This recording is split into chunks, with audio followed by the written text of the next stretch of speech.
right, we just finished item 3, which was reports. We are on item 4, public comment on agendized items. We have 3 public comments right now. During this portion of the meeting, each speaker will be allowed 3 minutes to address the board on agenda items. These items are on the consent agenda. However, total time for public input may be limited to 20 minutes. I don't see that happening tonight. Anyways, I just want to remind you, our sound system works. Thank you, Donald. So there's no need to yell into the mic. Sometimes it distorts your voice. And feel free to take the mic off and hold it to your mouth if it's easier for you. I've watched people try to maneuver that mic. All right, we're going to go ahead and get started with public comment. And Gibbons, would you please call? Okay, we have 3, and they were coming as 4. Rosie Higuera, Brad Tobias, and Emily Richmond.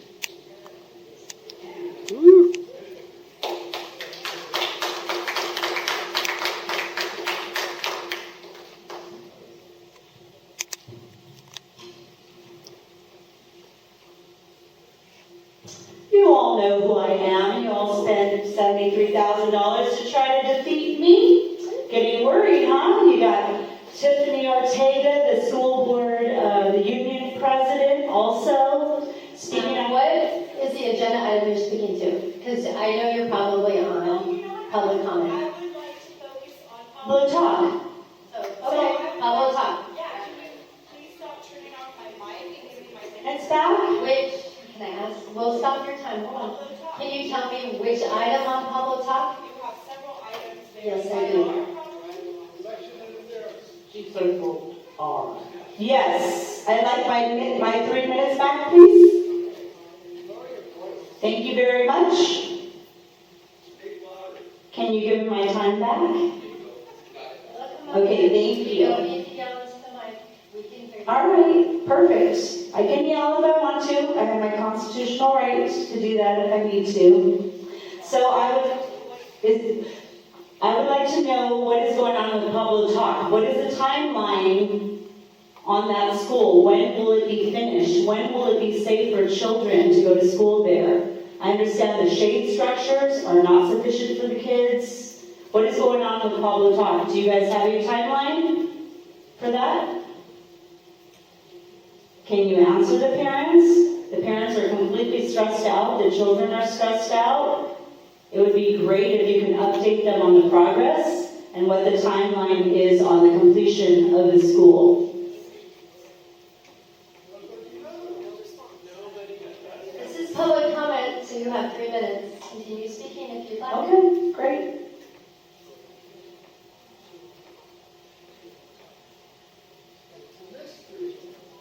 Yeah, I guess it is a mystery.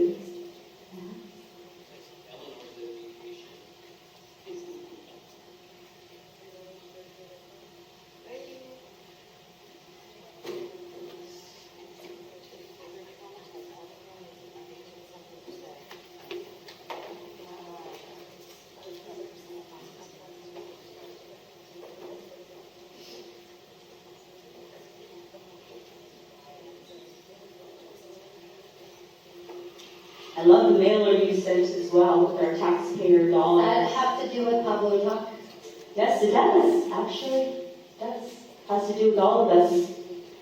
It's a waste of our hard-earned money. So I guess you're not going to answer. No guesstimates either on Pablo Talk? Are there any improvements that have happened? No? Okay. I believe there was some information sent out to all the parents, correct? Information goes out weekly to parents.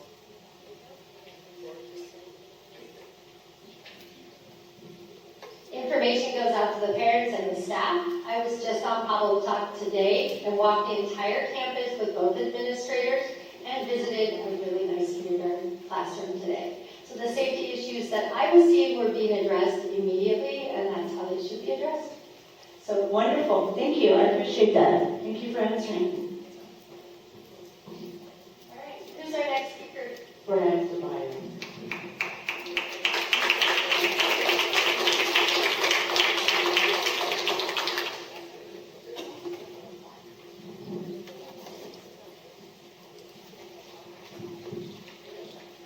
good? Is it good morning? Awesome. So, sorry, so good evening, board. So, if approved, these general consent items, you will be spending north of $9 million of our taxpayer money, regardless of the funding source. Everything that you guys do is from taxpayers. That's a lot of money. That said, I wanted to request a roll call vote from here on out. This way the public can see who is voting on what. Example, item. Mike Blessing, how do you vote? Yea or nay? Dr. King, how do you vote? Yea or nay? This way, there will be complete transparency to the public on who votes for what. And also, I would like an example of I vote yes and a reason why. Now, focusing on the little thing that I circled, 5Q, the construction and rebuild of North Terrace. I'm a North Terrace parent, and I just want to know what the plan is for the students. Are they going to be displaced? Are they going to be transferred to another base school? Santa Margarita has enough problems as it is right now. What are the non-military kids? Where are they going to go? What happens if this turns into a construction site, just like Pablo Top? I'm sure we don't need another Pablo Top going on in the district. Was the Marine Corps base leadership brought into the conversation for this? It is a base school. They deserve to have that say in what goes on that federal installation. More importantly, why is this a general consent item? You're looking to spend $4.2 million on a decision like that. I think this should be a standalone item. It should be an item that has its own special meeting. Now, the question that, Stacey King, this is your area. Did you have that voice? Did you say that? Let's have a meeting about it? No? All right. Ellen Rivens, anything? Champion? You champion for military kids? What was your say? Nothing? Mike Blessing, you've been on the board for forever. What's your say? Okay, so let me know there's no comments there. That silence says a lot of things. Also, my recommendation is that this part be completely tabled so that it could be a special session. Lastly, item 5F, fundraising. As a parent, I've been given more fundraising opportunities, quote unquote, in the last 3 weeks, I've only in the last 3 years. If you're going to spend money, buy the students their athletic uniforms.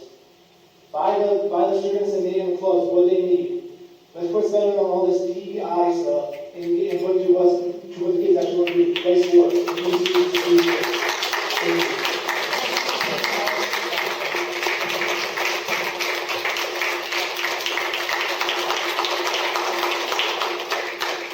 So during public comment, we listen to what you were saying. You have 3 minutes. We take in that information, the superintendent hears it, and then we act upon it. So we may not respond to you in real time, but that's what happens. And sometimes we ask questions after. But badgering us from the audience is not respectful behavior at all. And you know who I'm looking at right now, the guy with the cool shirt. So, Emily, are you ready? Yes, I'm ready. All right, let's give her 3 minutes. Okay, the general consent items on 5P. The new district office is now referred to as the OUSD Operations Center. I personally have never seen a developer's fees and capital outlay used for a district office. It is usually used for school sites and classrooms. Legal, yes, but these money's never been spent in this school district on a district office. When it was supposed to be part of Measure W, and now it's not. Will you have enough money for North Terrace, especially since you're going to level it? Or what will the decisions be made by the military? Or what happens to the civilian side who will attend that school? Will they have a vote? Items R, S, T, U, and V. Construction concerning Aqua Talk. I'm hoping the new job description for your principal of being the bond construction manager can explain the agenda items to her parents. Also explain the inability to fundraise on the campus and how the cost will be passed on to the Title I families. A question was asked by a parent. Can the board donate a lot more than words for what they are putting the families through?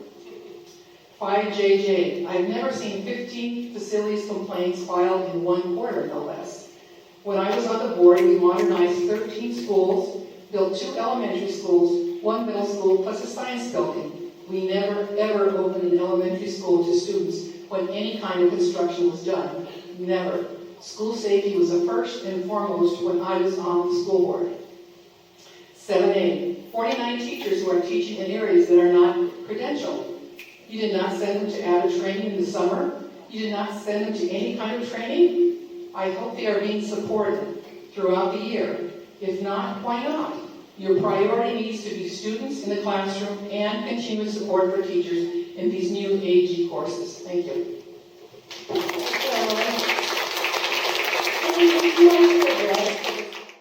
Moving on to item 9, this is public comment on non-agenda items. At this point, we have 24 comments, times 3, so you guys can do the Common Core math on that. We're going to be here for a little bit. I just want to invite, if you want to film someone speaking, we have a video recording area right over there to the side. All speakers will have a total of 3 minutes. Your time will be up there. We have some respectful norms. These are just friendly reminders. We use respectful language for our students in the room. We're going to be respectful of all speakers, even if we don't like what they're saying. We're not going to heckle, cheer. We're just going to listen. The board wants to hear each person and give them that respect. So please do not cause disruptions. And here's the time limit, so I don't have to cut you off. So we have quite a few. Ms. Gibbons, would you call up several at a time, please? Yes. We actually have 26. The first 5 will be Michael Richardson, Yusuf Miller, Kim Toronto, Rosie Higuera, and Catherine. Thank you, Anne.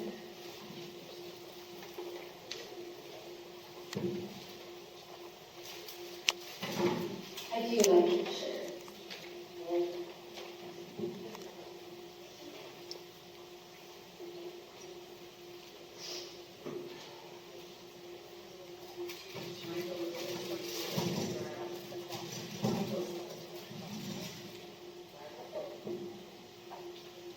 Michael is flying in section 4. Yeah, don't.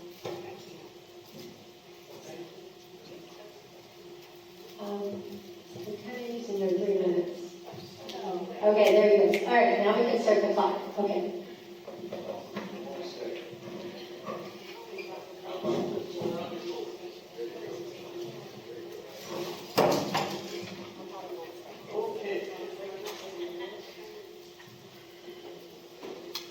Clock started? Okay, for the last several years, I've been asking you why you discontinued the mandatory Constitution test that's on the Constitution. You remember what that is? The test that was required for graduation from the 8th grade. A test that had been required for decades. And I've been begging you to bring it back. I told you that when I graduated from Jefferson in 1955, we spent the entire year studying for the test. Not just the words of the Constitution, but the Articles of Confederation, the founders who risked their lives, their fortunes, and their sacred honor to create it. Sacred honor. Sounds quaint now, but it was everything to them. You sure could use some of that honor today. We graduated with a love and respect for the document, and a determination to protect and preserve it.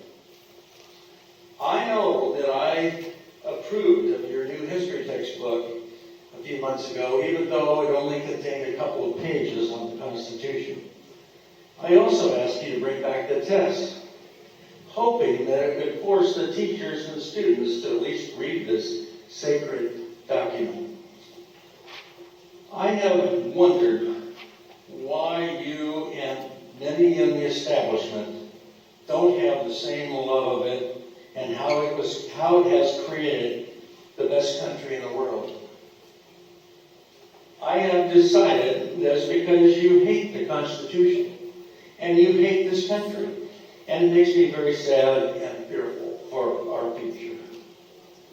You have succeeded in stripping any love of country from our schools. You have taken the passion and purpose from our kids. You have made patriotism a dirty word, and that makes you the enemy of me. You're all traitors. Our only hope is that we defeat you and take away your evil power to what Obama called fundamentally transform our country from what we love to what we hate.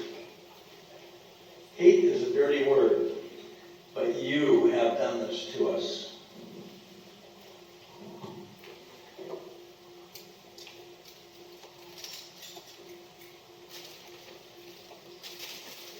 Oh, folks.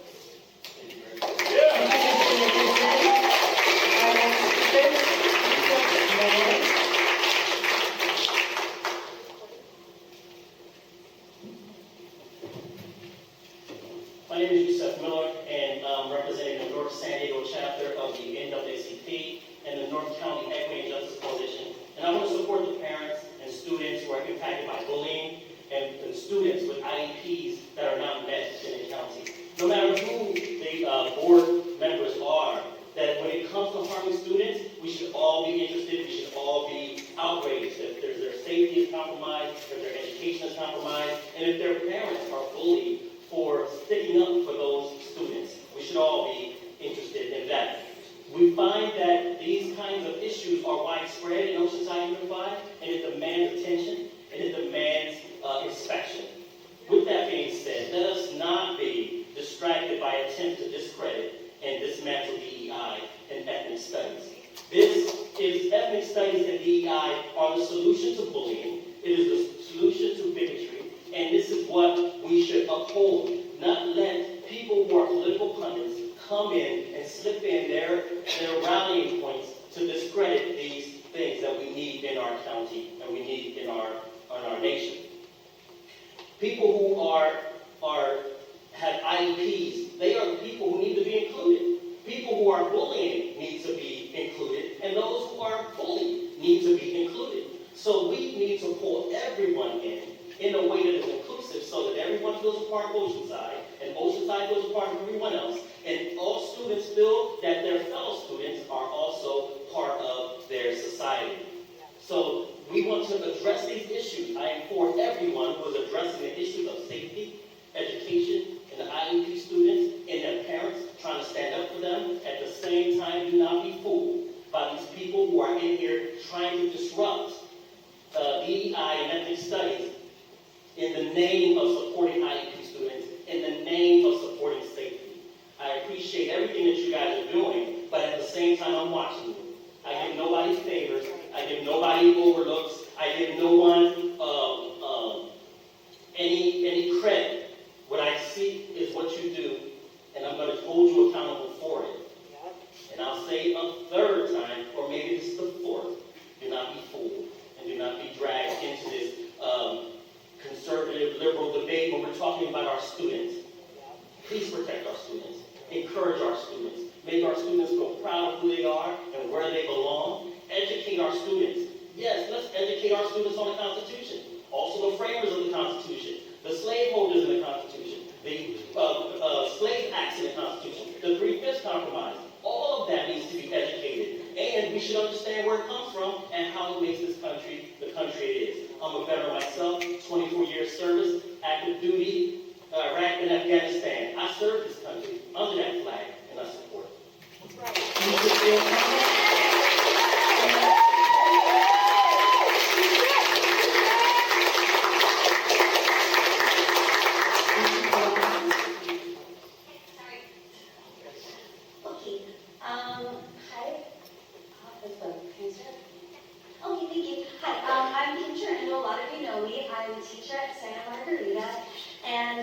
Recently, there's been some not so nice things being said about our schools, and it's kind of hurting my heart. So I wanted to come and say some of the amazing things that we're doing at my school that I've been at since 2000. 2016. We are a military base, so the military is at the heart of our school, and it's something that we are always thinking about and always considering when we're talking with our students. We have partnered with the Marine Corps. I'm a science teacher, so I teach all the 6th through 8th grade kiddos. And we have Marine field days. We have them come and talk to our students in the classroom and tell us about all the amazing things that they have learned while working with our military.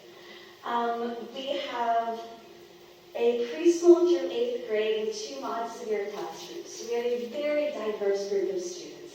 And what's so magical about that is that I have 8th graders who get to work in kindergarten classrooms as peer mentors.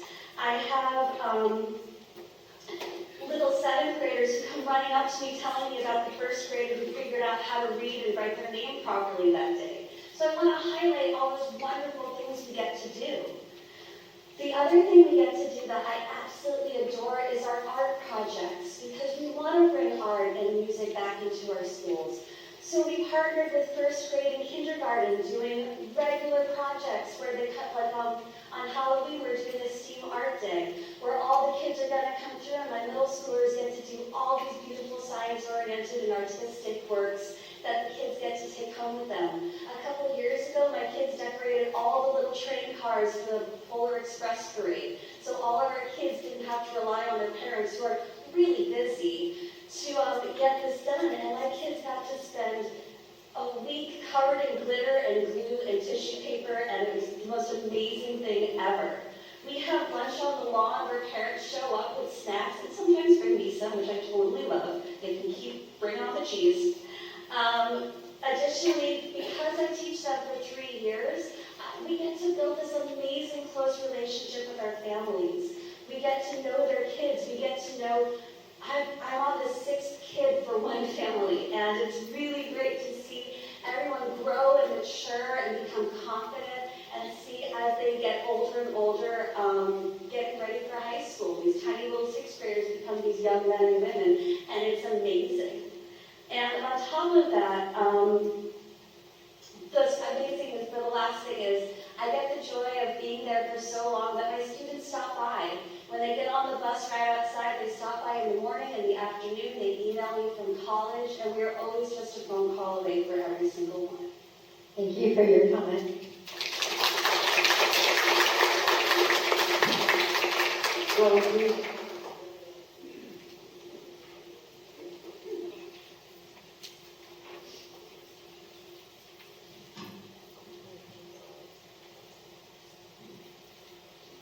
Gosh, I don't know where to start. I'm Rosie here. I'm running for Oceanside School Board District 5.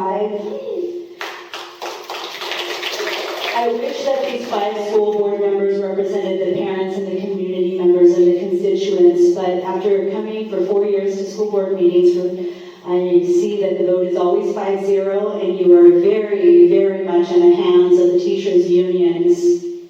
And that is very sad. And it's very sad that you have to spend $73,000 to try to defeat me and get the teachers to go out and door knock on your behalf and spend our hard-earned tax dollars on a full-color mailer to send throughout Oceanside County to try to defeat me. Are you worried that I might protect the children? Are you worried that I might expose what's really going on behind the scenes? Yeah. What do you have to hide? Honestly, you're supposed to be the voice of the students and the families, but instead we see the degradation of our community. You guys have closed 4 schools. You guys have taken away the buses. You don't listen to the parents. The grades are in the 20s and 30s, and then you guys continue to give the tally raise after raise after raise for poor performance. It is time for new leadership that actually cares, that will listen to the families. I hope to be a public servant and listen to the parents. They are the #1 teacher in a child's life. And you guys don't have the right to supersede their rights and have policies that keep parents in the dark. They have a right to an excellent education, reading, writing, and math. I intend to bring back important things like the Constitution, home economics, financial literacy, STEAM, all of these world skills that kids can use in the global market. They can graduate and be ready for school. Every tax dollar needs to go to student learning, and they need to be places that are safe, where kids are protected and not bullied, not sexually harassed. We need to move the meetings to 6 p.m. We need to bring KOCT back. We need to bring back accountability and power to the parents.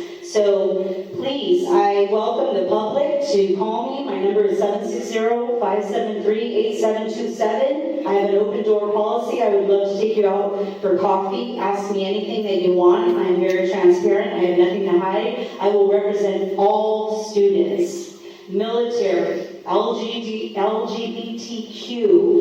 the special needs community, all students deserve a voice. Thank you so much.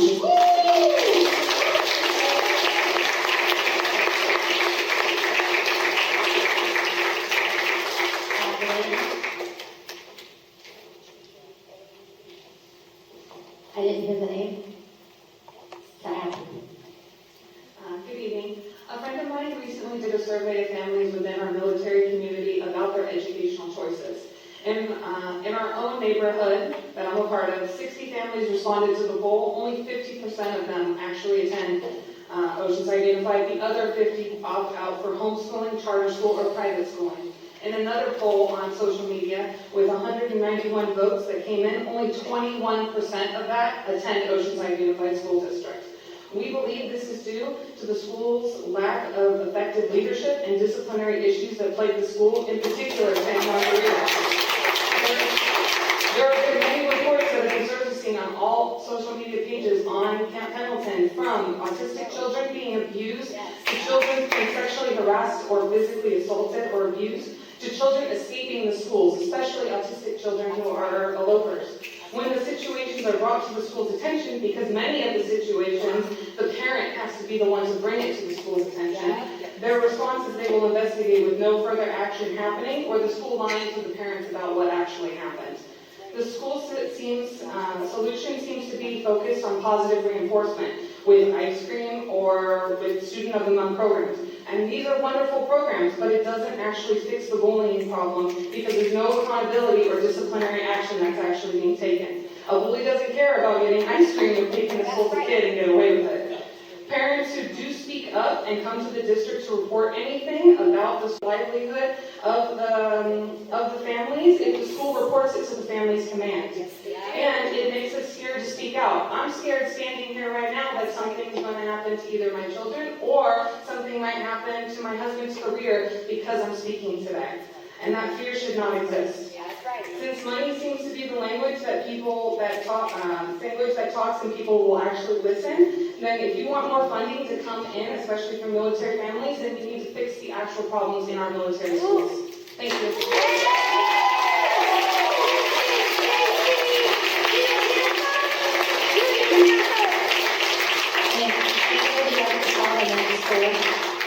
Our next 5 speakers will be Brad Tobias, Beth Barnum, Brianne Russell, Christina Vale, and M. Kelly.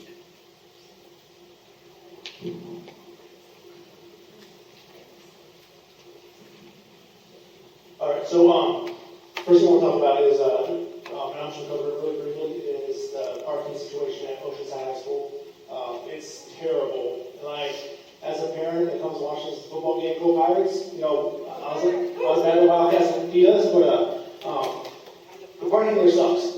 The parking, you know, there's like 275 parking spots and the stadium holds 4,200. I mean, do the math, but it's not beneficial. So please, do something about parking. I'm tired of parking. Elsewhere, I'm tired of my kids having parking. I'm so tired of people wanting to park a mile away just to walk to go watch a football game. It's unsafe.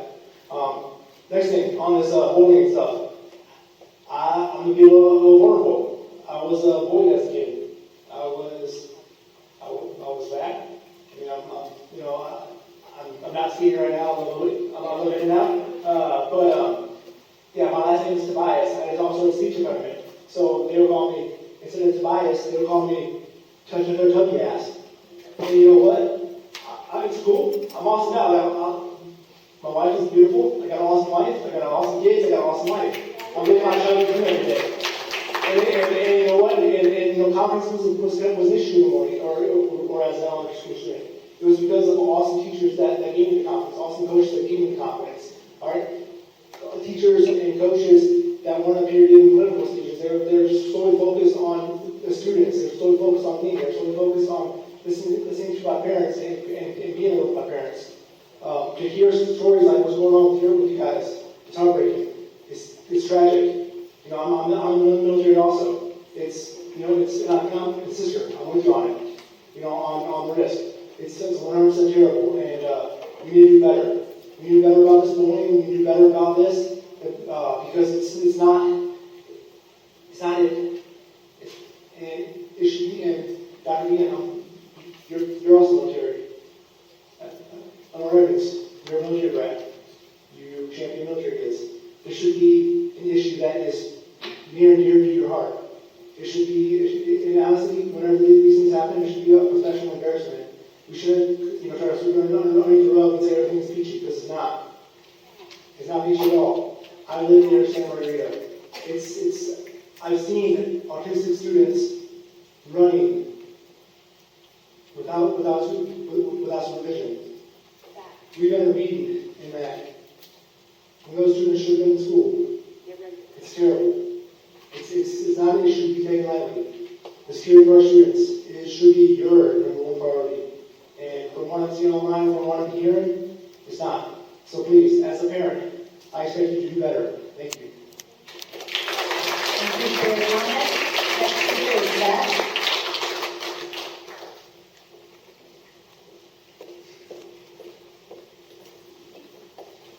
Good evening. A few weeks ago, I saw Trustee Evans at a back-to-school night. I felt a bit bullied by the conversation. She said she thought I needed to see a counselor.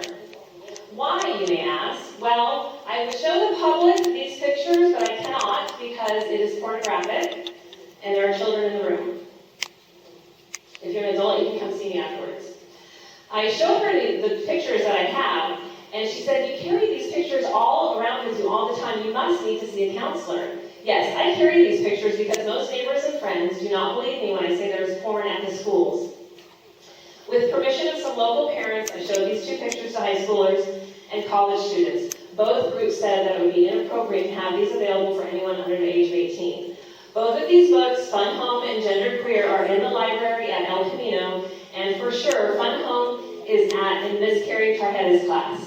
I saw her that same day I saw Trustee Evans. She said this is not porn, it is nuanced. I disagree. Any pictures of oral sex is porn, even if it's a drawing. The definition of pornography is pictures, writing, or film designed to arouse sexual excitement.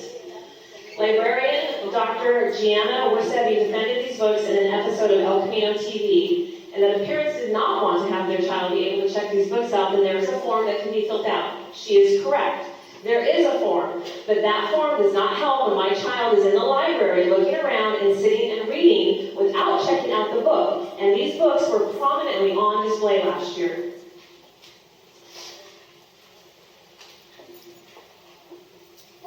I do not think this is the norm, but even one book like this is one too many. One book I saw on the shelf in Miss Tarjeda's class was A Night Divided. My son read that book. It is an excellent book. I just do not see how these other books aid in our kids' education. I have gone through the correct process of pulling these books from the district. All of my requests were denied based on Miller versus California. I emailed Principal Frazier, and she deferred to the board, and the board told her not to speak to me. Yet, in a charter school in Oceanside last year, a parent found one of these books in the hands of her son. Once the principal found out, it was pulled from the school. I am only up here, once again, because not I think that the board will do anything, but for the parents that are here and watching, it's time for a change. Please vote for Emily Wichman and Rosie Higuera. And just as a reminder for those parents, they don't want you here. You used to be able to speak 3 minutes on every agenda item. They cut it down to 3 minutes total for all agenda items, except for public comment. Again, only 3 minutes. They changed the meetings from 6 o'clock to 5 o'clock. They They got rid of KOCT, which was live streaming. You do not want to hear from us. Thank you for your comment. Round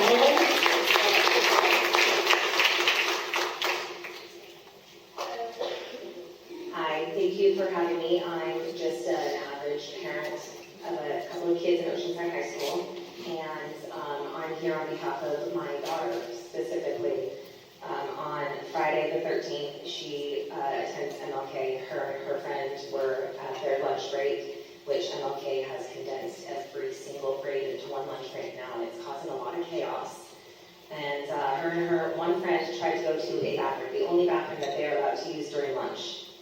And there was a line of adults standing in the way, and when they tried to go past them, some random man that these kids had never seen before told them to stop. What are you doing? We need to go to the bathroom. Well, you can't go to that bathroom. What do you mean I need to go to the bathroom? Well, you can't use that bathroom. It turned into a back and forth. They passed him. They used the bathroom, but he, as my daughter explained it, he was yelling at me. He walked behind me. He followed me. He screamed at me. She called me crying. I did speak to the principal directly about this, and she refused to tell me who this person was.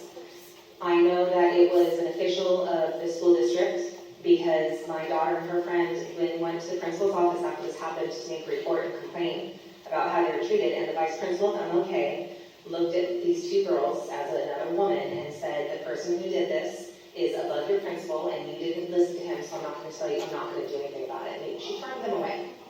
So the principal has assured me that she's dealt with it, but I don't know how she has because I'm not allowed to know who that was or what she's done about it. So my issue as a mom is I want my kids to trust you guys and the teachers that you have in their schools. And they don't. She doesn't. She doesn't feel comfortable. She'll never go to that vice principal ever again. And mind you, this is the third principal in 3 years at MLK. Okay, and vice principal. I work in a grocery store where there's been 5 managers in less than a year. It's chaos. You can't run a business or a school or anything else like that. You have to have stability. And when the adults that these kids are supposed to trust and feel safe with are acting like that, it's completely counterproductive to what we're supposed to be here doing for the kids. Like I said, my situation is very personal. I'm not here to make enemies out of the board, but I want you guys to understand that your teachers and your principals and whoever you guys have on campus helping out during the day, they need to have a better temperament with their kids, and they need to act in a way that the kids trust them and that I trust you guys. I've got a 5th grader going into MLK and I don't feel good about it next year. I don't feel good about it. He's not zoned for me to have a lot of options to move around.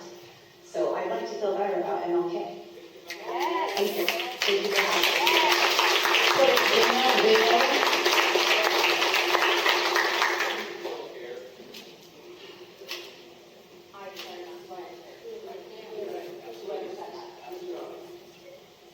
Hi, I'm a public talk parent, and I wanted to share maybe a little bit of a different perspective. Having grown up in Oceanside, having grown up in Oceanside and attended Oceanside schools, I went to Conquest from 1979 to 1985, and Pablo Talk is exactly the same as it was when I went to school 45 years ago. Same bathrooms, same classrooms, same cafeteria. Conquest is a palace. Salto is a palace. This is a palace. I mean, look at this backlit, beautiful molding. And so Pablo Talk, when we got there, old, tired, literally falling apart. So I personally am thrilled that this Board of Education has finally decided to pay some attention to this school that had clearly been forgotten. Am I bummed that the work is not done? Yes, it's construction. In my adult life, I have built or remodeled 5 homes. Nothing goes as planned, especially when you wait 62 years to remodel. Pablo Talk was built in 1960. This school is 64 years old. That is frankly what I am pissed off about. Given that level, this school, given that level of neglect, and I'm not quite sure what folks were expecting with this bond.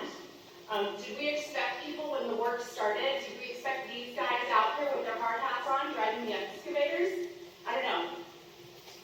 Should they move the kids? Should you move the kids to the other schools? I don't know. Maybe not knowing exactly when construction would be done. My daughter's in a beautiful classroom. I guarantee, had you moved the kids, there would be just as many people pissed off about that as there are about the current condition of the campus. For me, driving my child to Kusat would add 20 minutes to our daily commute each way, and I am blessed that I don't have issues with transportation. What about all of the Pablo Talk parents who don't have reliable transportation? Checking my time. There was a massive bond approved in 2008, which is still my property taxes. What I want to know is why wasn't Pablo Talk addressed with those funds? Why did it take a new bond to finally get some attention paid to this little school? So I'm directing my outreach toward past boards, past superintendents, and past board members, 2008, 2010, 2012, 14, 16, that's where my outrage goes. And I want to say one more thing because I have 9 seconds. I saw a sign that said something about test scores. I am one of those parents whose daughter has failing grades because of test scores. Thank you. Cut me off. I'm sorry, your time is up. I have to be fair. Next speaker, no.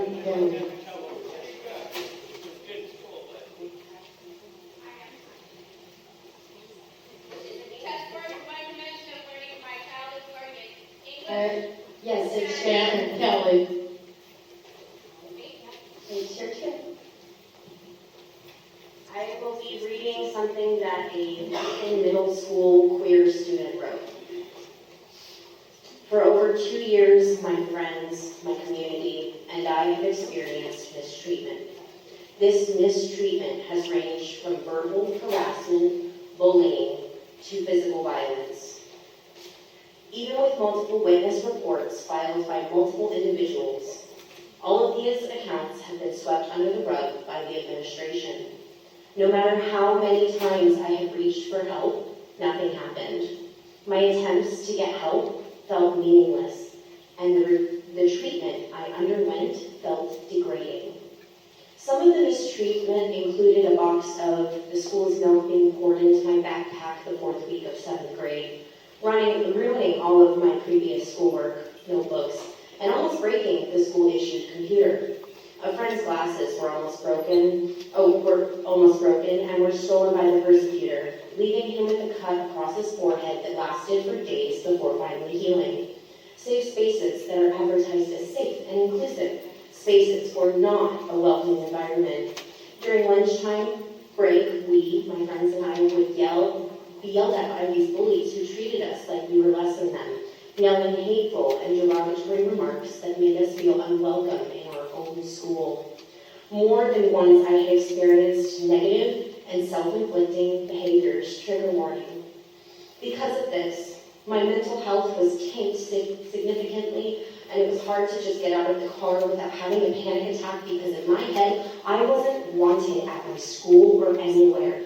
I'm sure you've heard people throwing around words, I'm gonna kill myself or go kill yourself, but most of the time, these hurtful words are said as jokes, and the severity of them has decreased.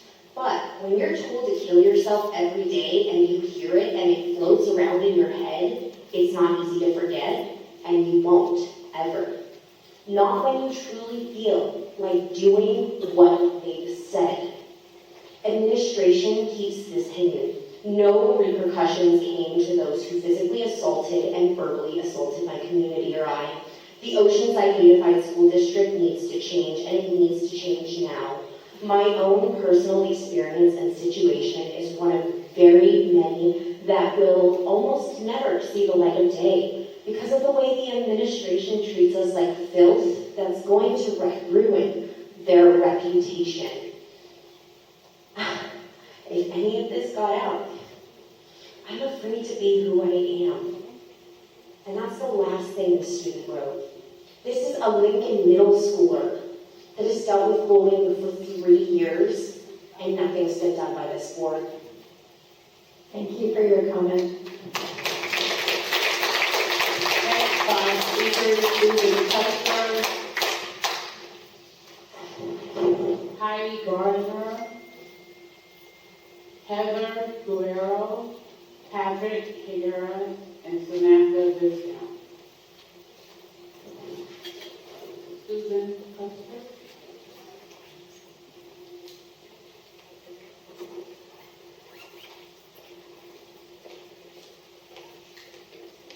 Please don't. I got it quicker this time than usual. There's so many things tonight that I thought about discussing. One is the illegal use of public funds to send out a mass mailing to promote the current school board within 60 days of an election. This is against a regulation or the law. Another is, what is the cause of rising violence in the schools? And if Eleanor and Mike have been addressing this, why is it still rising? Why is it still going on? I'm also wondering, what is the proof that Emily and Rosie have said anything about harming children?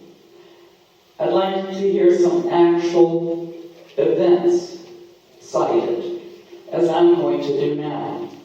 Beth and I met with Dr. Sparks last year to discuss the inappropriate books in the school library. He suggested that we read some of the books and come back and discuss them with him. So I did. I read several of the books. As shocking as they were, I read them cover to cover. One of the examples I brought up with him was in the book, Let's Talk About It. I specifically asked about the chapter on sexting, and I would like to read you the definition of sexting. Sexting is the act of sending sexually explicit text message and or photographs between phones.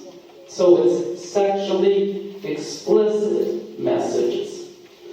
So I asked how this is appropriate to be in the school libraries. His answer, and this is a direct quote, was, "We know they're going to do it, so we might as well teach them the right way." Is this what parents really want their kids being exposed to in the schools? I know for a fact from my own childhood that most high schoolers will at least have an opportunity to drink one beer. Do you teach them how the right way to do it in the schools? I hope not. So these are the kind of things that Emily and Rosie would like to put a stop to. I would just like for the parents to be aware.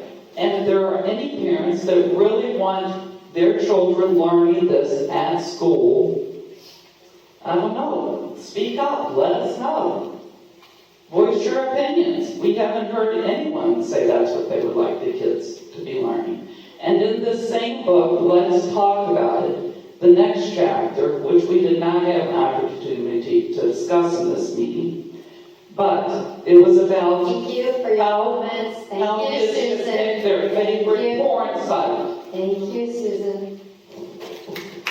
Patty Gardner. Is Patty here? Heather?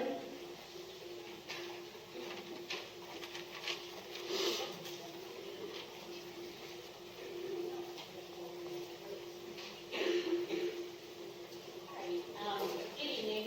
I'm very emotional, so I'm trying to put together. But my name is Heather Guerrero.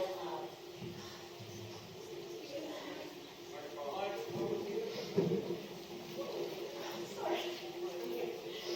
I just wanted to press play. Heather, do you want a second, and then I can call you up after? It's okay. 22 days ago, my daughter was a happy kid. About middle school volleyball and friendships. 21 days ago, everything changed when she was jumped during lunch on campus. A clump of her hair was pulled out. She had a contusion on her jaw from being punched. Instead of the bystander, a group of girls approached her and recorded her getting jumped. encouraging the 8th grader to beat her ass. TikTok post, another student posted, they wanted to finish what was started. Several comments, shares, and likes. No contact violated, of course, because this is a no contact order now. I'm going to go off cuff here. This is my client, and we are here. My name is Jennifer, and I represent this person standing next to me crying. We are saddened by the attacks on these campuses. We are saddened by the inability of your administration to address it. And I'm heartbroken that students on individual education plans continue to be abused by a system that works exactly as it is designed to work. We are here to address this today, and we are begging for your help. The bullying in this district is unlike anything I have seen. I focus on this now full-time because this child is now in danger. No one has offered a social-emotional assessment violation. No one has offered this mother support. This is problematic for you, I promise. That's right.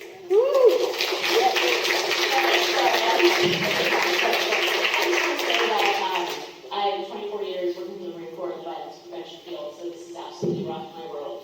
You know, it's to be your kid. My husband and I are like, what do we do? I'm seeking support from my friends. What would you tell us? So I've taken matters on my own, and I've obtained restraining orders out in town. I'm going to protect my kid. She wants to stay at the school. She has friendships there. I want to pull her so bad. Can you tell me what school this is? And I'll tell you. Okay, I just want to know. And your time is actually up. I'm sorry, thank you. It's the next speaker is up now.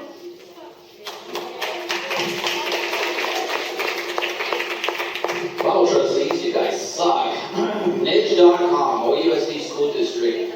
41% of students are proficient in reading. 41%, that means 59 are not. 29% of students are proficient in math. That means 71% is not. English language arts, 29.5 points below standard. 23 and 24 declined 3.1 more points. Math, we are 60.1 points below the state standard. You guys really stink. Graduation rate, 87.5%, has declined 1.6%, 23-24. Those are the years, by the way. Vitality, you failed as a superintendent badly. Closing 4 schools, probably for your $4 million office that you put employees over kids, that you can consistently do that. Along with putting your lead nails on your TikTok, and you have your secretary here singing, you know, you have a friend in me. Why don't you, instead of doing TikToks, why don't you learn how to teach these kids? Do your job. Violence in school is up over 300% from 2018 since she's taken over. Graduation continues to plummet, like I just said. Sending elementary kids to a construction zone, that's top of your list. Did you vet the construction workers and make sure none of them are sexual predators? Yes, they did. Maybe that's the only thing you've done right. My blessing, you've done nothing for kids, voting 5-0 to the detriment of parents and kids. In fact, one evening you even pulled us aside and you said, "Stop bashing me over the head. It's always going to be 5-0. Remember that conversation? Then you said the F word at us, and that means you, Eleanor Evans, will always vote 5-0 also. I asked you 3 years ago, Blessing, man up and protect the kids. You refused to protect the kids. You refused to listen to the parents. You protect the 2%, you leave the 98 behind. That's what you don't owe. 100% of the kids deserve to be treated the same, don't they? But you don't agree. 12 to 16 years of your tenure is over. You need to go. You absolutely need to go. And you ditched 4 debates. You didn't want to debate my wife. Why? What are you hiding? Or maybe you're just a big coward like we all know that you are. Yeah, you just agree. Thanks.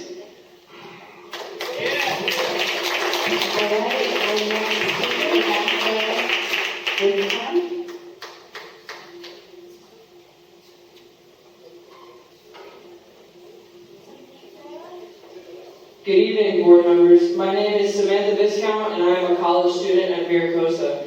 I stand before you as not just a concerned LGBT woman, but also a child rescue agent with an NGO called 1,000 Men. Like you, I chose my career with one priority in mind, to ensure the safe development of children. My work as an advocate and rescuer of children trapped in sexual exploitation has taught me a lot about what drives the exploitation industry, and it always starts with exposure to an environment that is saturated with sexualized content. This environment distorts children's views of healthy relationships and desensitizes them to the red flags of grooming. Additionally, I'm concerned about the rhetoric coming from school systems that encourages children to hide information from their parents, which fosters dangerous alienation. I recently returned from a child rescue operation in Thailand, and there were always two themes present in the situations. One, the children were alienated from their families, and two, the children were exposed to an environment that normalized sexualization of their bodies. Children's prefrontal cortex are still underdeveloped. Therefore, it is difficult for them to understand the differences between healthy sexual contact versus sexual exploitation, as these two things can appear similar even to adults. Too much normalization of explicit sexual content can cause children to accidentally perceive predatory behavior as normal. Additionally, constantly associating my LGBT community, the community I'm a part of, with nothing but sex, associating us with nothing but sex, poisons our image and undermines our diverse accomplishments and unique identities. There is a way to foster inclusivity without creating a spectacle of my LGBT community. Simply treat us as the fully integrated, functioning members of society that we already are. We are doctors. We are military veterans. Okay? We are scientists. We are just like you, so treat us that way instead of othering us with all these pride flag displays that are not necessary. I have the American flag. That's what I served under as an LGBT woman. Stop with the sensationalized celebrations and constant reminders of our sexuality. I am more than my sexuality. Stop telling children that that's all that is to them. They have more than that. All in all, children should be taught academics, consent, and how to spot and report sexual exploitation. I ask that you change the curriculum and materials to highlight these important topics and prioritize parental involvement.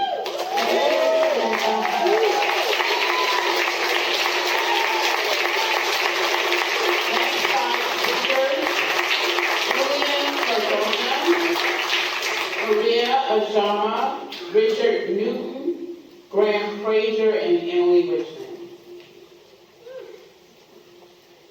Julian Cardona.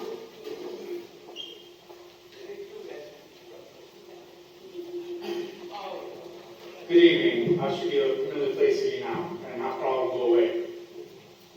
Disregard policies and board policies and tailor investigations to fit the desired outcomes. That's my topic for today. And that involves most of you, Dr. Smedley, and also administrator, Mr. Jarvis, the principal. So when I agree with the school administrator, Mr. Jarvis is not fit for handling our children's incidents and gaslighting parents constantly. He emails us broad responses without specific action plans to us, parents, and does not follow the set action plans. And when we do follow up and ask, hey, what about what happened? What's going on? What's the next steps? He always gives us well, due to privacy policies, I can't give you any further details. Oh, due to FERPA, I can't tell you anything else. Well, that's wrong. He can desensitize and gives us the actual details of what's going to happen to ensure our kids are safe and be protected while on campus. The superintendent of the station decided to ignore my concern for sexual harassment toward my daughter. It is Title IX federal law. I would at least expect the minimum superintendent needed to intervene and investigate. Did not happen. This was ignored by Mr. Jarvis and Dr. Smedley. Bullying from teachers, more so from Ms. Rollins, towards parents and other teachers should not happen and should have been taken serious. No one investigated I brought it up to Dr. Sparks towards the end of the school year and never had a follow-up with it. Instead, he said, hey, the principal should take care of it, which they didn't need to take care of it at the beginning. So we were left with that. Mr. Jarvis retaliated and targeted me and my family. And they actually revoked my volunteer status from school at the last day of school. Retaliation? Yeah. So then I requested an appeal to the superintendent, which I didn't get any response from Vitaly, but who was it? Saul Watson is the security manager, and still, we met with Mr. Jarvis, and this was an unfair hearing due to my evidence and presented statements being dismissed during the hearing. The evident lack of improper, unfair, thorough investigations being conducted by the school site disregarding ongoing reports and history of harassing and bullying of a group of teachers, specifically Mr. Ramos, so parents and other teachers, staff, for at least a year during Mr. Jarvis' tenure at Santa Margarita of Fort Camp Pendleton. As a parent and parent volunteer, my focal point of volunteer service was to foster and build community. However, that was always a distraction, there's always some intervening, Mr. Rollins. Mr. Jarvis does not possess the experience or leadership to handle issues that military children have to endure. His leadership is unfit for that of a principal and needs to be removed. Most of the staff are awesome at Santa Margarita and they do their jobs. Furthermore, Ms. Rollins' bullying should not be tolerated and should be removed from mentoring our children as well.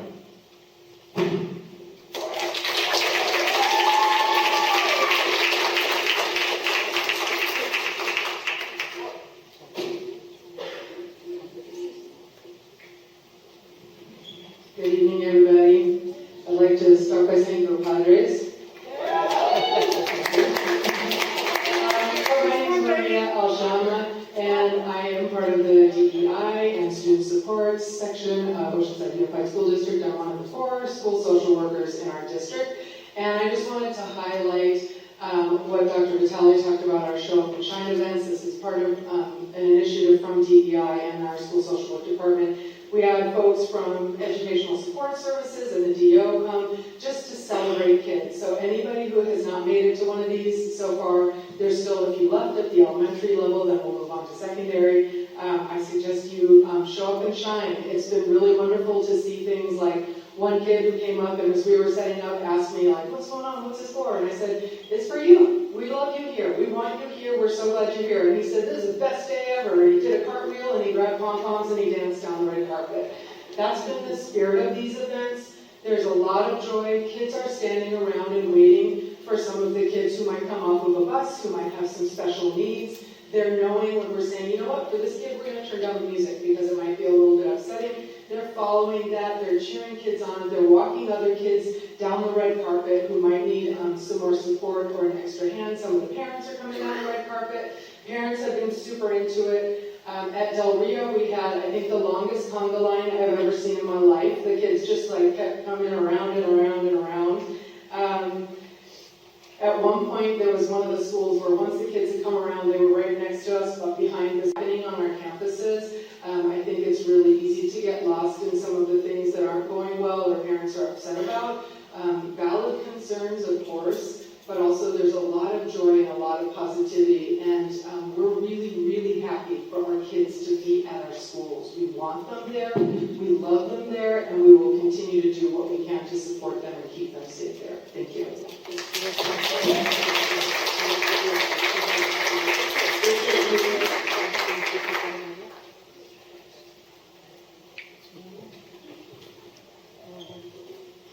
In today's political climate, the 2 major parties are diametrically opposed on almost every political policy position. For example, the Democrats favor open borders, payments to illegal aliens of $5,000 a month, in contrast to the average social security payment of only $1,300 a month to U.S. citizens. Unsecure elections without voter ID, the release of criminals into our communities, and the subverting of U.S. interests and national prestige. While Republicans favor secure borders, the deportation of illegal aliens, secure elections with voter ID requirements, the incarceration of criminals, and strengthening America on the world stage. The contrast is so stark that I've often opined that the Democrat Party is a party of traitors, American-hating subversives, and globalists intent on weakening America. It is inconceivable to me how any patriotic American, especially former military, could run for office as a Democrat. Such contrast between the parties makes it almost impossible for any American to sincerely switch membership between these two political parties. Even more suspect are politicians who flip from one party to another. Such a flip is the trademark of crass and opportunistic politicians who are willing to prostitute themselves for political advantage and payoffs. It is a sad fact that we have two such crass and insincere politicians in our midst, sitting on this very board. Both incumbents in the upcoming November election, Mike Blessing and Eleanor Evans, these two politicians who always voted like Democrats but somehow infiltrated into the Republican Party to run under its label, have recently flipped to run as Democrats. I wonder how they could even defend their logic, short of simply admitting to crass political self-interest, after they were called out for their Democrat-like voting records. Like rats, they scurried out their sinking ships. And speaking of crassness, let's not forget that a public record request at the City of Oceanside uncovered communications from Mike Blessing to several city officials suggesting strategies to silence political opponents, a tactic worthy of the East German Stasi, the Soviet KGB, the present-day North Korea or China. You should be ashamed of yourself, Mike. To me, as a career firefighter, I can hold my head high. I simply cannot imagine having so little self-respect or professional integrity to whore myself out, especially for something so trivial as a school board position. But it just goes to show that career politicians will do anything for a cush government paycheck. Please vote for Rosie Higuera and Emily Wickman in this election in November. Thank you.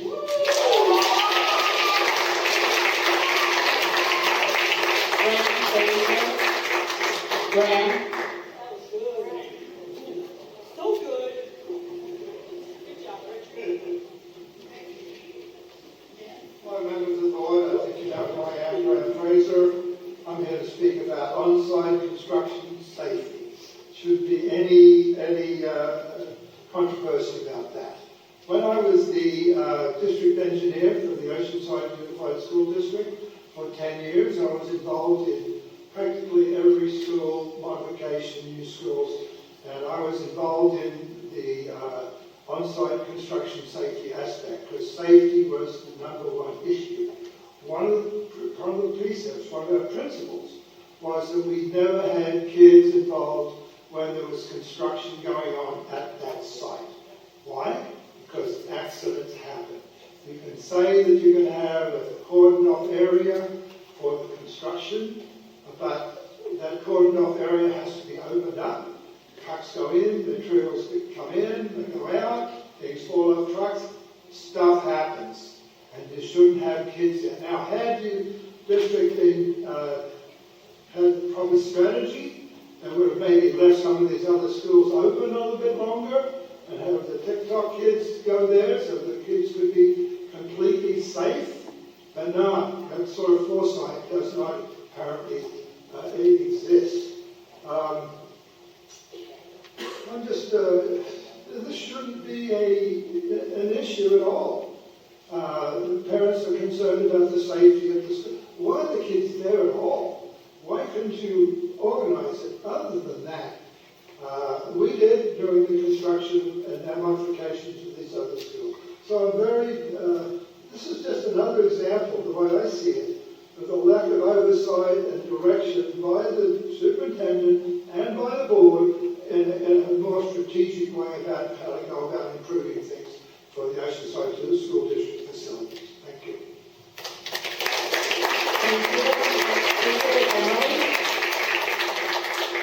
Emily Richard.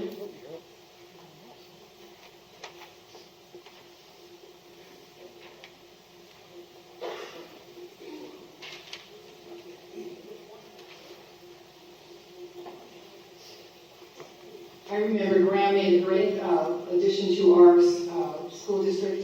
And again, we never ever had parents complain about safety of the elementary school kids. He was part of the bond. They made excellent decisions that made us look really good as a school board. Also, good things have been happening. Good things are happening in Oceanside, as Maria has said. And I'm wondering, why can't all students have that opportunity? Tons of joy should be shared by all. So, board, can you please listen to the parents? Please listen and make these students part of this joyous celebration that's going on in our schools. I really want that to happen. What I want to do, and my flyer is over there, I wanted to address the flyer that gave the impression of what you heard school board members were doing. I was going to do my flyer, and you see it was a bird's eye view of Oceanside High School. And that bird's eye view had the Wally Bowling Fluid Gym, which I was instrumental in getting a name for Wally. The classrooms, senior hall, the office, the library, and the new construction of the Science and Tech building. It was done when I was on the board. None of you. Maybe a little bit with Mike when you were on there for a while, towards the end. This Oceanside mailer, along with several other campaign violations, have been filed with the California Fair Political Practice Commission. My respect for the leadership of OUSD is down another notch, and it will be again filed because of violations.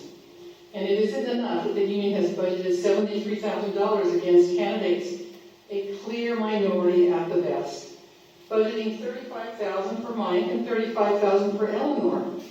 The fear portrayed about me, the dramatic essentialization. And I don't want to say any more about that because it's just people that know me. But I've been in the community 45 years. I've been nominated the hometown hero. I've been in the school district. And when you look at others in it's just, again, another sad situation that the union is a union, but our teachers I love and I always will for what they've done to my kids, my grandkids. And I'm really thankful for the many time and effort that the teachers have put in for my benefit and for the benefit of this community. Thank you.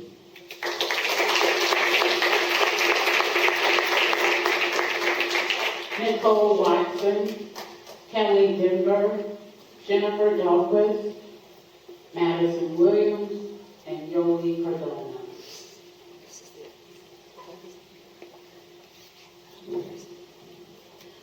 I believe everyone in here can agree that children are a blessing and were created perfectly. They are precious and to be protected, come what may. Parents are upset, OUSD. You don't support their call to action for their safety. You don't give them help with IEPs and special needs support. What you are doing is not enough. Parents entrust you all to do your jobs. There were lockdowns recently and you didn't tell the parents. Parents are coming to you with concerns of bullying and administration acting out of their job descriptions. Over 50% of the children in OUSD are Hispanic, meaning their parents may not know what's going on. When you talk about DEI, diversity, equity, and inclusion, where are you including the Hispanic majority? How are they informed of what's going on in the district in an easily accessible format for them to understand? How are they communicated to during these meetings? Are they pushed aside due to language barriers? And even as parents, we want safe places for our students, for our children, and we want safe people around them. Students want to feel safe and accepted no matter what their interests are. They want to go through their lives knowing that they don't have to hide who they are to be accepted, that they can be who they were meant to be without being bullied and told otherwise. Students know USD should be protected. Autistic children and those on the spectrum as well as those with mental health conditions are urged by OUSD to go to staff wearing badges to display that they are safe people to be around. A large majority of parents are opposed to sexually explicit books in K-12 schools, and books containing sexual acts, including homosexual sex, should not be present in libraries. School boards and administrators are responsible for supervising the education of students in their care and can remove materials that are deemed educationally unsuitable or pervasively vulgar, but OUSD has not. And recently, public schools nationwide partnered with our schools, American Library Association, that is partnered with the North County LGBTQ Resource Center, Oceanside, that OUSD constantly sponsors and funds, so say you don't, I found the proof, to celebrate Banned Books Week, to celebrate books that are in our schools and public libraries that promote sex of every variety, child sex, rape, incest, and more. Young children do not need to learn about sexuality and queerness in school. We are responsible for teaching our children if and when they are ready. This does not belong in schools and curriculum, and I bring this up because OUSD has on their website, through the DEI department's support for students who are LGBTQ+, to require for all students in the district to have members of the LGBTQ community added into their history and social studies curriculum, which correlates with the GSA Gender and Sexuality Alliance's celebration in public schools of an all-month-long History Month of LGBTQ members in October. And October 11th is Coming Out Day, which will encourage children to come out as LGBTQ in school on this day. And OUSD says that they will not notify parents of this change nor of any changes of their pronouns, which will especially be celebrated on October 16th for International Pronouns Day. And from their website,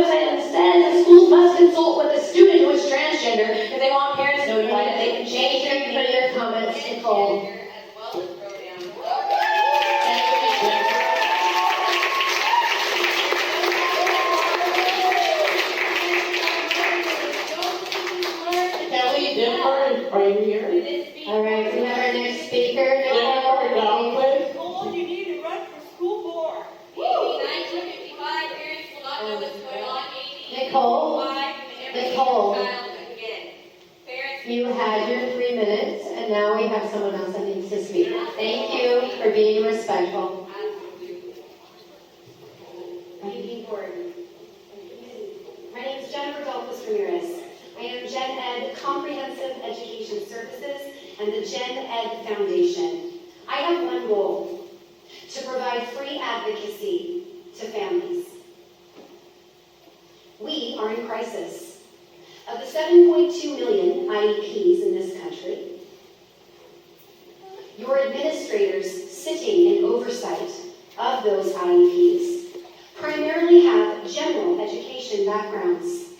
Because of that, you may be aware of OAH, the Office of Administrative Hearings. And if you don't know about that, you might want to pay attention to it. I hear a lot of talk here about things that don't have to do with 100% speaking. Thank you, Stacey, again. I appreciate that prompt. I'm going to tell you about something that affects 100% of your classrooms. Your general ed teachers are not trained in learner variability. They are federally required to back a document, an individual education plan, that they have never been taught to read, understand, or implement. In fact, I recently sat here in Oceanside in a couple meetings. I'll tell you some stories. Number one, a student with a reading disability who had 0 accommodations for reading and not one reading goal. Number two, a student, the first word on their multidisciplinary report was the name of a different child. In fact, in that report, it said that the child had never attended preschool, which was not true. Or how about my 9-year-old at one of your schools, who can't read, who was raped, whose mother had CPS called on them because she refused to sign the IEP that hasn't yet helped her daughter to read. My team is ready, willing, and able to serve your community. What I would suggest, instead of talking about things that don't affect 100% of your classrooms, is that you start paying attention to the things that do. For example, I might suggest teacher training on learner variability. You see, as an autistic woman, I stand before you today in defense of the neurodivergent students you have heard about tonight. These students are in crisis, and, fun fact, up to 30% of your classroom is neurodivergent, and yet, did you know that about 50% of your teachers think that those students are lazy, forgetful, uncooperative, etc., and I could go on. Now, I can do this one family at a time, and I will. Or we can be a part of the solution. To my families who are here tonight, thank you. I promise to treat your children as my own.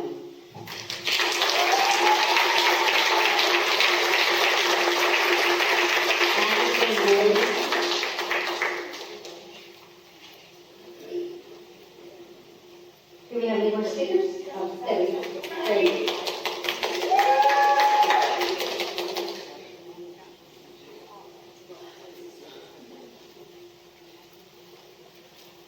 Hello. I was going to talk, but I wanted to after hearing everyone. I spoke with the school board president of Carlsbad because I kind of wanted to gain some insight on what's going on and how we can do better, because I truly believe that you all are working on doing better. I've been at these board meetings for 2 years, and I've seen you listen to me, and I've seen you listen multiple times. A lot of these people are coming to you for the first time, and I know you're going to listen to them. And I'm really bummed that all of these problems happened during election year. Because I know that you guys are trying hard, and I know a lot of people behind me don't think that. So, speaking with the school board president of Carlsbad, she was saying, I really wish you had held a town hall. When Carlsbad had a problem, they had reclaimed water for drinking water. They held a town hall. This was in 2019. They interviewed 40 families, then they created a group of people to oversee things so that the community felt like they were part of it. and then they apologized. And that's, like, I think that's where this upset is coming, is that you're not really like, owning the problem, because it was a big problem, and you're working on it. Like, I have spoken to so many of you. And I think people forget that parents need to be involved to get things done. And I'm hearing all these things about bullying, and I think there's also like legislation that was passed in 2000 and 2019 and 2022 that really limited the way that we discipline in schools, and I think people are forgetting that. Maybe we're needing education for parents to understand where we're coming from, because I think there's this huge disconnect. Anyways, talking to the Carlsbad School District President, she responded to some of my angry complaints to her about, like, look at what's going on. And then she reminded me, look at how much has changed. Look at how far you parents have gotten because you're making change. And you are, the school has problems. Public Talk still has some problems, but there's been a lot of improvements. Hindsight's 2020, we can't go back and change anything, but I think moving forward you all are doing that. And I'm just proud of our schools and the people that work for it, and I know that you're listening, and I know that you're going to continue, and hopefully this has created more people and parents that are going to work for it. Thank you for your comment. Kelly Denver. Kelly Denver. Is this our final comment? Okay, here. Good evening, members of the school board, fellow parents. I'm here to address the bullying that goes on in this district. This is something that I feel very deeply, not because I was bullied, but because I can sense things that other people, and I see the trauma. I myself have been through a lot of trauma, and this is something that's not being addressed. These kids that are bullied, they get this treatment where, oh, you know, maybe there's some misunderstanding. Let's bring them both together in the same room and talk about it. You cannot treat a victim like that. Because you tell them I'm supporting both of you, the victim hears, you know what? I don't matter. I do not matter. Everybody else is going to bully me too. You can see this, you can look at our politics today, and you can see where this happens. Adults become bullies, they stay bullies. Things need to be done when these people are children. Schools, that's where it starts in our schools. We need to get involved. When we see a student bullying another student, we need to see there's a problem going on at home where either their parents are bullying them, somebody is bullying that child, and that's the only control they feel like they can have, is by doing it to somebody else. Is that okay that we allow this to happen? Absolutely not. I think that we need to get involved with trauma specialists. When somebody's being bullied, you know what? Don't put them in the same room. You take that student who's bullying, you put him in a different classroom. That will make the victim feel heard and supported. And that's a way of showing the bully. That's not acceptable. You cannot treat people like this and expect to go around in life bullying people. It's not okay. And we know that we see adults that go around doing that, and you know nothing's done. We have to start. Kids go to jail, prisons, you know, it just continues on. We have to stop it where it is. I've had 5 parents contact me in the last 3 weeks, telling me that their students went to this school district and they were bullied. And unfortunately, they tried to end it. They tried to end their life. Thank God they didn't complete it. And parents went to the school. After they were hospitalized, parents went to the school, and the school said, maybe it was a misunderstanding. Let's bring them in and let's let them talk. How in the heck can you be a parent and expect that? I don't even know, I would have been so beside myself. That would have made me so furious, because one more time, now you're victimizing not just the victim, but you know, the parent is also feeling like they don't have any worth.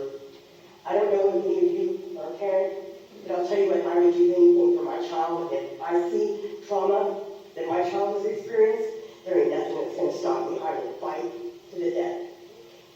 Thank your child when you think of all these kids that are being bullied. Please, we need to stop this. Thank you for your comment. Julie Cordova.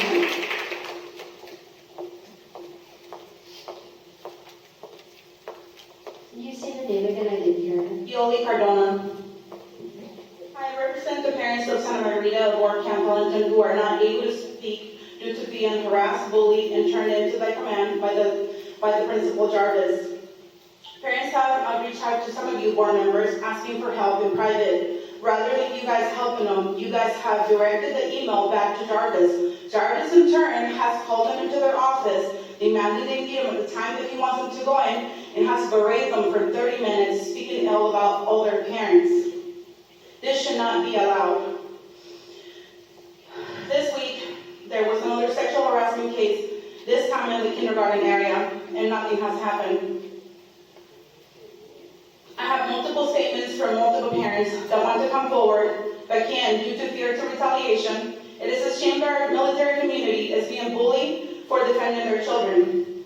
We know you think that you put Principal Jarvis of Santa Margarita because he's military inclined, but the message from the community is Jarvis was a wicked warrior. He does not understand our way of life.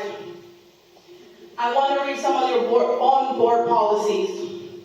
Board policy manual reads, the Board of Education expects district employees to maintain the highest ethical standards, behave professionally, follow district policies and regulations, abide by the state and federal law, and exercise good judgment when interacting with students, parents, and other members of the school community. Number 2, this is one that's being violated, Santa Margarita. Engaging in harassing and disciplinatory behavior towards students, parents, guardians, staff, and community members, or failing to refuse to intervene when an act of discrimination, harassment, intimidation, and bullying engaging in students is observed. Number 9, being dishonest with students, parents, guardians, staff, or members of the public, including but not limited to falsifying information. We have Principal Jarvis who's speaking ill about parents to other parents and his own staff. We have Mrs. Roman speaking ill about parents to other parents. And now we have a paraprofessional who's attacking other parents on multiple Facebook pages, sharing information that should be exclusive to Principal Jarvis. I want to ask the board, when are you going to hold them accountable and remove them from our school? Thank you for your comment. We have 3 more. Scott Dalton, Allison Perdue, and Patty Kay. Scott? Scott here? No? Allison?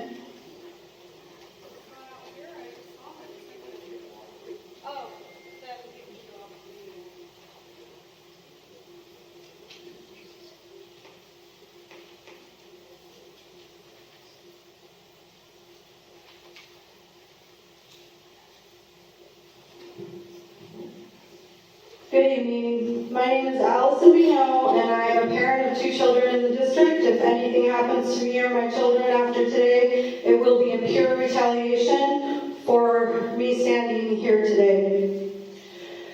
What I just heard a bit ago by the courageous mother is my worst fear. Literally could start crying. To think her child was beaten and filmed, my heart hurts. It's really terrible. And it's literally a fear of mine. Although I know my daughter's a little strong mama.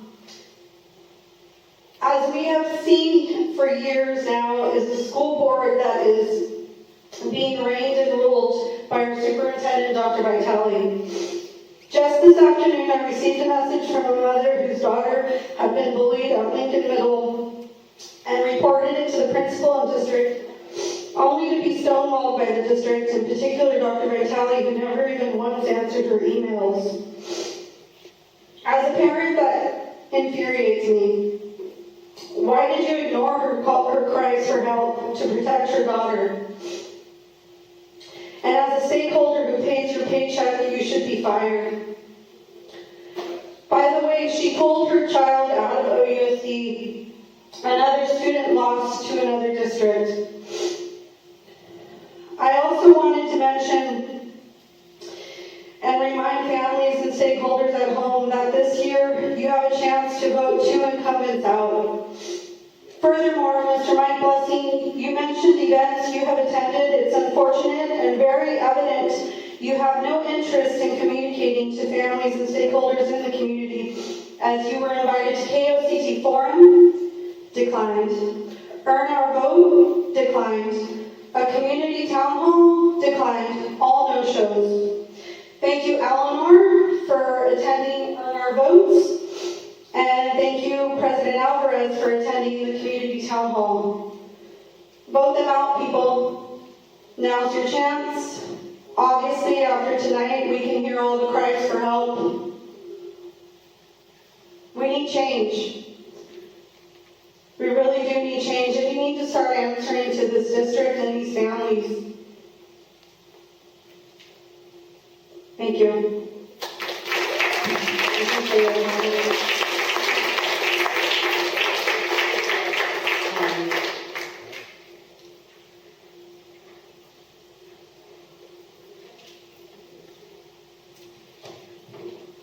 Good evening. Sometimes repetition is needed or important, so I've heard a lot of talk about bullying tonight.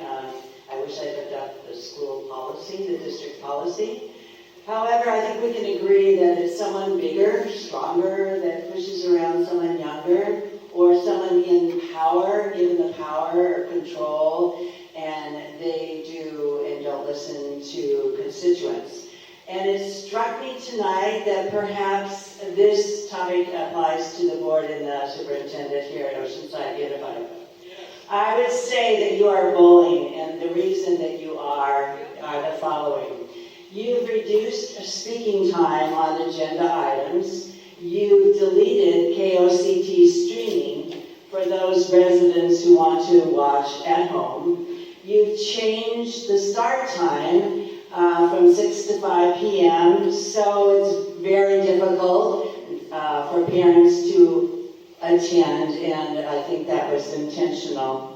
Now you are blatantly spending tens of thousands of dollars on by the school district, their own money. It's obviously it was intentional on large mailers that include 2 members on the board who are coincidentally running for office, Mr. Blessing and Eleanor Evans. If you would follow the connect the dots, it's pretty simple, and it may be difficult for you to see, but thank you. In 2020, there was a large mailer put out by the district in October of an election year. And Eleanor Blessing and Eleanor Evans and Mike Blessing were running for office to be reelected. After that, pay raises were for the administration staff by the board 5-0 for that year and the years following. What a surprise then when the district put out another tens of $1,000 mailer to the residents of Oceanside, and it listed Eleanor Evans and Mike Blessing on the mailer. There has been an FPPC violation filed and a response from them, so you should be hearing on that. Also, Stacy Begin, you should know better being on the board. Yeah, when you made that flyer for Eleanor Evans saying she was endorsed by the school board, and you cannot speak for the school board, that's obviously an FPPC violation. I think when I asked, oops, sorry, thank you.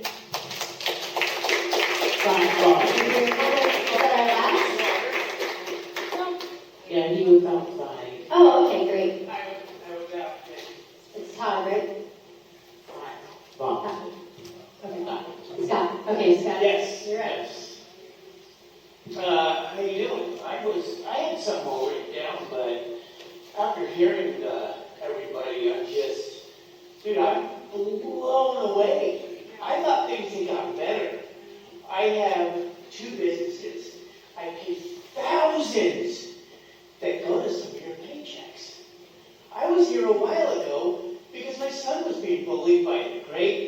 Hillary Cuevas.